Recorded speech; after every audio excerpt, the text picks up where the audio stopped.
হাসপাতালে রোগী কল্যাণ সমিতির সদস্য পদ নিয়ে তুঙ্গে চর্চা। বিধানচন্দ্র রায় শিশু হাসপাতালে রোগী কল্যাণ সমিতির সদস্য হচ্ছেন তৃণমূল বিধায়ক কুণাল ঘোষ। এমন কোনো তথ্য রাজ্য সরকারের কাছে নেই মন্তব্য করেছেন নারী ও শিশু কল্যাণ মন্ত্রী অগ্নিমিত্রা পাল। তার কাছে এই সংক্রান্ত হার্ড কপি রয়েছে বলে পাল্টা দাবি কুণাল ঘোষের।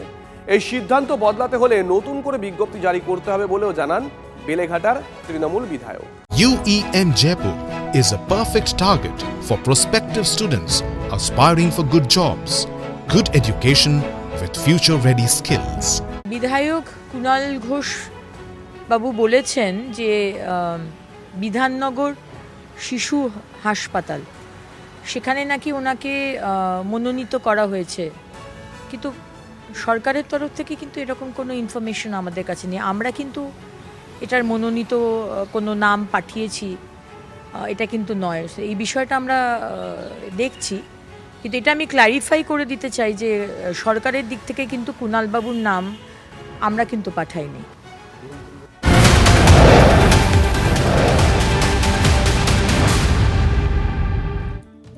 আজ নজর থাকবে নন্দীগ্রামের দিকে, কারণ আজ নন্দীগ্রামে সংবর্ধনা মুখ্যমন্ত্রীকে।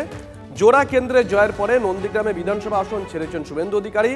আজ ঘরের ছেলেকে সংবর্ধনা দেওয়া হবে নন্দীগ্রামে। ডিটেল নেব প্রদীপ্তর কাছ থেকে। প্রদীপ্ত, দেখো, নন্দীগ্রামের যে সীতানন্দ কলেজ রয়েছে তার লাগোয়া মাঠেই আজকে এই সংবর্ধনা সভা।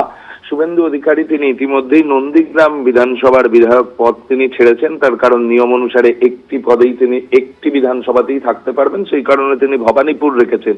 কিন্তু তিনি কথা দিয়েছিলেন যে নন্দীগ্রামে তিনি বারংবার আসবেন এবং নন্দীগ্রামের উন্নয়ন, নন্দীগ্রামের মানুষের যে চাহিদা সেটাকে তিনি সবসময় পূরণ করবেন। এবং তার সঙ্গেই সাজুজ্য রেখেই হয়তো নন্দীগ্রামের মানুষ, সেখানকার মানুষ আজকে এই আয়োজন করেছে যে তাদের মুখ্যমন্ত্রীকে তারা সংবর্ধনা দেবেন এবং সেই সংবর্ধনা সভায় জেলার বিজেপির সমস্ত নেতৃত্ব এবং জেলার যে 16টি কেন্দ্র রয়েছে 16টিতেই এবার বিজেপি জয়ী হয়েছে, ফলে বিজেপির সমস্ত বিধায়করাও সেই কর্মসূচিতে থাকবেন, সেই অনুষ্ঠানে থাকবেন।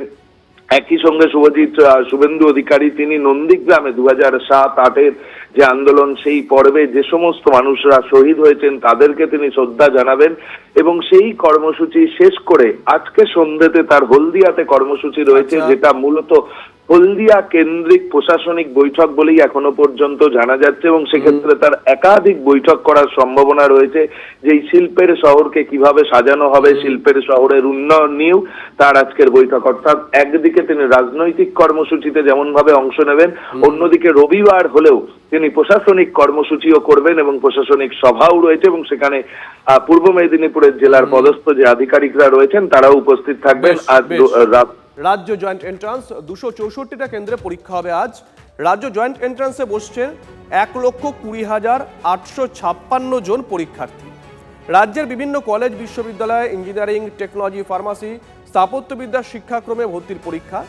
বেলা 11টা থেকে একটা অঙ্ক, 1 ঘন্টা বিরতির পর দুপুর 2টো থেকে 4টে পর্যন্ত পদার্থবিদ্যা, রসায়নের পরীক্ষা। বোর্ড কর্তৃপক্ষ জানিয়েছে কড়া নজরদারি থাকছে পরীক্ষা কেন্দ্রে। সেন্টারে ঢোকার সময় মেটাল ডিটেক্টর দিয়ে তল্লাশি চলবে। অ্যাডমিট কার্ডের নির্দেশ মতো পরীক্ষার্থীরা নিজেদের সঙ্গে স্বচ্ছ জলের বোতল ছাড়া ঘড়ি, পেন, মোবাইল ফোন বা অন্য কোনো বৈদ্যুতিক সরঞ্জাম নিয়ে যেতে পারবে না। ফল প্রকাশের স্বচ্ছতা সুনিশ্চিত করতে পরীক্ষার্থীদের 2টি ওএমআর শিট দেওয়া হবে। একটি মূল্যায়নের জন্য জমা দিতে হবে, অন্যটির সঙ্গে নিয়ে যাওয়া যাবে। পরীক্ষা শুরুর অন্তত 1.5 ঘন্টা আগে পরীক্ষা কেন্দ্রে ঢুকতে বলা হয়েছে। পর্যাপ্ত পুলিশ মোতায়েন থাকছে।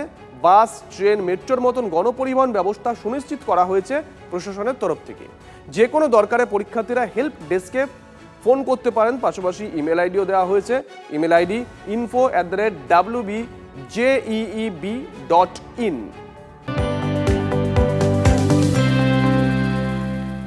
চোখ রাখতে হচ্ছে আবহাওয়ার খবরে। রাতভর গুমোট গরমে কাহিল দক্ষিণবঙ্গ। 29.9 ডিগ্রি সেলসিয়াসে কলকাতার সর্বনিম্ন তাপমাত্রা।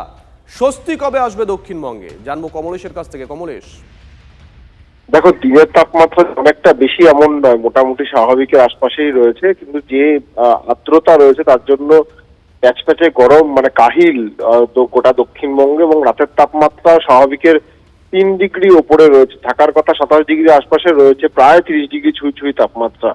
যেটা আবহাওয়াবিদরা বলছেন একটা স্বস্তির খবর মোটামুটি দেখা যাচ্ছে মের শেষের দিকে, অর্থাৎ বৃহস্পতিবারের পর দক্ষিণবঙ্গ জুড়ে মানে সব জেলায় একই সঙ্গে দিন কয়েক বৃষ্টি না হলে এই গরম থেকে রেহাই পাওয়া যাবে না। সেই সম্ভাবনাটা বৃহস্পতি শুক্র শনি এই সম্ভাবনাটা ক্রমশ উজ্জ্বল হচ্ছে। ওই সময় যদি সমস্ত জেলায় বৃষ্টি হয়, হলুদ সতর্কতা জারি করা হয়েছে, তাহলে এই প্যাচপ্যাচে গরম থেকে খানিকটা নিষ্কৃতি মিলতে পারে। উত্তরবঙ্গে আজও ভারী থেকে অতি ভারী বৃষ্টির সতর্কতা রয়েছে। শুভজিৎ, ব্যাক টু ব্যাক আরো একটা বড় খবর, হোয়াইট হাউসের কাছে বন্দুকবাজের তাণ্ডব, প্রায় 20 রাউন্ড গুলি চালায় আততায়ী।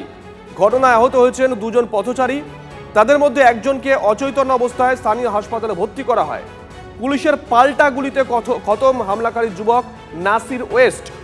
শুট আউটের সময় হোয়াইট হাউসেই ছিলেন ডোনাল্ড ট্রাম্প।